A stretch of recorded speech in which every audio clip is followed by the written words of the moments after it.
Have you heard a lot about Plano, Texas, and you're wondering, is this a good place to live? In this video, I'm going to share what you need to know about living in Plano.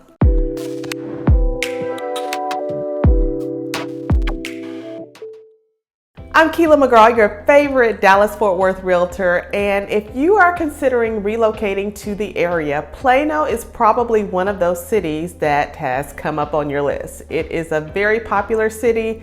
It's been in a number of articles. If you look at best places to live in DFW, Plano is usually one of those cities that is at the top of the list. In fact, niche.com ranked Plano as the 8th best city to buy a house in America.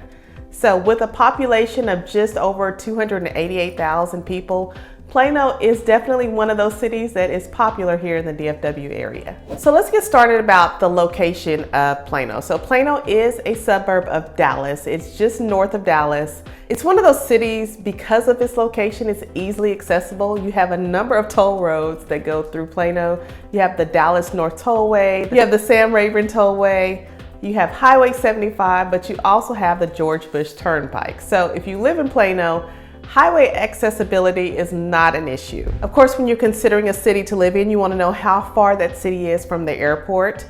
Plano is about 30 minutes to Dallas-Fort Worth International Airport and about 25 minutes to Dallas Love Field. So you have some great options there as far as commute times to the airports. Now, I did mention that there are several highways that run through Plano, but I will say when it comes to traffic, Plano's highways and roads can become congested, and it really doesn't matter what time of day it is, just because there's so many people moving to Plano and it's one of those kind of like cities that you would commute through.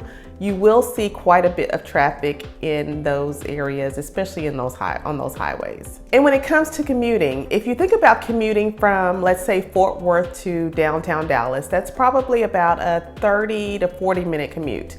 Well, if you're thinking about living in or working in Tarrant County, especially near downtown Fort Worth, you might be looking at an hour commute to Plano. So keep that in mind. When people look at the Dallas-Fort Worth Metroplex on a map, it's very deceiving because it's very spread out. So we typically communicate as far as distance to places in terms of minutes and not necessarily miles. So Plano's Parks and Recs department does not disappoint. There are several activities and things to do with your family or yourself if you're kind of that outdoorsy person. There's plenty of hiking trails, biking trails, there are swimming pools that you can go to as well. Just plenty to do. So if biking is your thing, if hiking is your thing, if running is your thing, you will have plenty to choose from when it comes to Plano's outdoor parks and rec area. Anyone considering moving to Plano is probably wondering, what is the shopping like? And the shopping does not disappoint in Plano as well. The Shops at Willow Bend is one of the oldest shopping centers in Plano. The Shops on Willow Bend was recently acquired by new owners, so they do have some plans to redevelop that particular shopping center. But I'm pretty sure that one of those areas that they're not going to redevelop and leave alone would be the Crayola experience. The Crayola experience at the Shops at Willow Bend is an amazing place where you can explore 22 hands-on attractions in this 60,000 square foot space. It's located right in the Shops on Willow Bend. In fact, Parents Magazine calls it one of the top 10 trips to take before your kid turns 10. So if Parents Magazine is validating this Crayola experience, I'm sure it is one that you want to visit. And even if you're not a kid under the age of 10, you still might want to check it out. Another popular location to shop in Plano is the Shops at Legacy. And the Shops at Legacy is one of those cool places that's been around for a little bit now. Cool shops and boutiques, restaurants, bars, things like that. In fact, one of my favorite places to go there is Kendra Scott because they have very cute jewelry, and if it's your birthday, sometimes they'll give you a discount. So check them out. Another cool shopping place in Plano is Legacy West, and it's one of the newer shopping centers. In fact, Legacy West is like a city within a city. It's one of the largest mixed-use destinations in North Texas, and it's just a great place to meet, dine, shop, all the things. You can literally spend all day at Legacy West. It's a 255-acre development that has lots of open air, high-end retail. You have shops like Tiffany & Co., you have Louis Vuitton, Gucci, and there's over 20 restaurants in Legacy West. One of the cool things about Legacy West is it is anchored by a very chic, popular hotel, the Legacy Dallas at Plano Hotel. So this would be one of those staycation or destination places that you could come, stay at the Renaissance, shop, eat, do all the things, and feel like you're really going out of town and not staying within the DFW Metroplex area. It's that neat. So definitely check it out. Even if you're not living in Plano,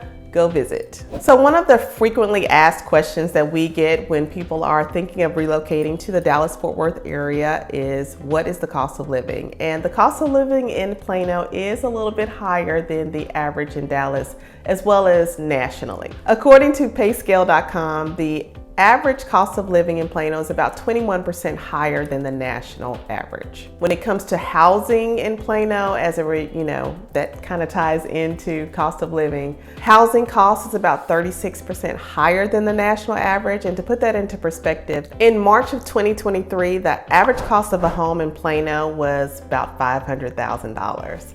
To put that in perspective, the average cost of a home in March of 2023 in all of DFW was about $369,000. So you can see the difference in housing costs as it relates to Plano and how that ties into the overall cost of living in Plano. So $500,000 in Plano will get you about a 3 to 4 bedroom home, anywhere between 2,000 to I'd say about 2,500 square feet. And the homes in Plano, big range. You can get a $250,000 probably townhouse, all the way to a house that could cost you millions. So there's a little bit of something for everyone. Just know that the average there is about $500,000 for housing costs. Most people want to know if the area that they're moving to is safe. And as a realtor, I can't tell you if an area is safe or not, but according to Crime Grade, they gave Plano a grade of a C+. So that just simply means that the crime activity in Plano is average to other cities in the area. So not good, not bad, interpret it how you want. So if you do have school-age kids, you're probably wondering, how are the schools in Plano? And Plano does have one of the more highly accredited school districts in the state of Texas. According to the Texas Education Agency, they have an accountability rating of a B, which is an 89 out of 100, almost an A. So you should be fine with most of the schools in Plano. Of course, do your due diligence and make sure that you know how each particular campus is performing. But overall, the Texas Education Agency gave them a B+. So there you go. And if you're wondering about the size of Plano Independent School District, they have about 74 schools and they service about 49,000 students. Do you have questions about Plano or moving to the area? You can call, text, or email me, and I will see you in the next video.